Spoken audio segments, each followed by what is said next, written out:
Mortgage borrowers who say they were trapped on high interest rates when their lenders were nationalised have begun legal action. Some 150,000 homeowners claim they've been overcharged for years because they were unable to switch to a cheaper deal. Andrew Verity reports. It was at this reservoir near Rochdale that Neville Heron and his wife bought a bungalow in 2003 with a Northern Rock mortgage at a fixed interest rate.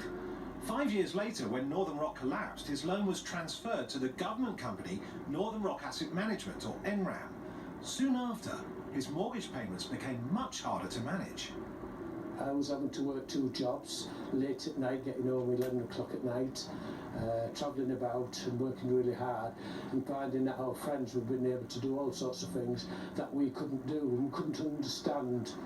And it was putting a great strain on our marriage. Why we couldn't do the same as other people could do, change the car and go to the Bahamas and other places. And we were just doing day trips to places like Blackpool and Whitby and things like that. It was only years later that Neville realised he was paying £600 a month when a competitive mortgage would cost only £350. But Neville couldn't switch loans because Northern Rock had lent him too much against the value of his house. He was trapped on a standard variable interest rate.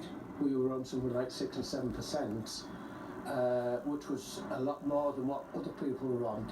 So I then worked out how much I would have paid had I been given a fixed rate, and it was well over £32,000 I paid extra.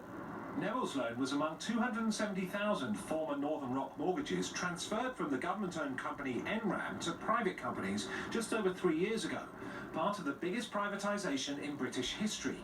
It cut government debt and made big profits for the private companies who now collected the repayments, but thousands of the borrowers were effectively mortgage prisoners, paying far over the odds with no chance of moving to a cheaper deal. Today, they're launching legal action against their former and current lenders to try and get some of their money back. Some people have gone into arrears when they wouldn't otherwise have been. Some people have been repossessed. The core mortgage prisoner complaint is that they are charged a high rate because they're prisoners, because they can't escape. The lenders who the Treasury sold the loans to told us they're committed to supporting their customers, and some are offering customers new mortgage deals.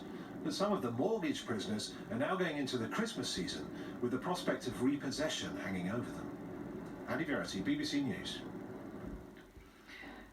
The shipping industry is to set up a fund worth nearly £4 billion That was a report on Wednesday, the bulk of world trade I think 19th December, lunchtime BBC News. 3%